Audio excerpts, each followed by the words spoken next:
Hello guys, in this video, I will show you how to make this blend flower in Adobe Illustrator CC 2024. First of all, like and subscribe my YouTube channel.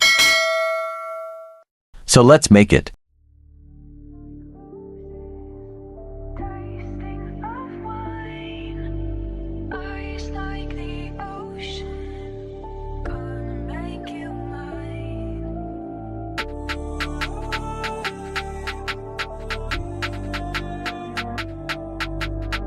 Hurry up, Pataki, say mine.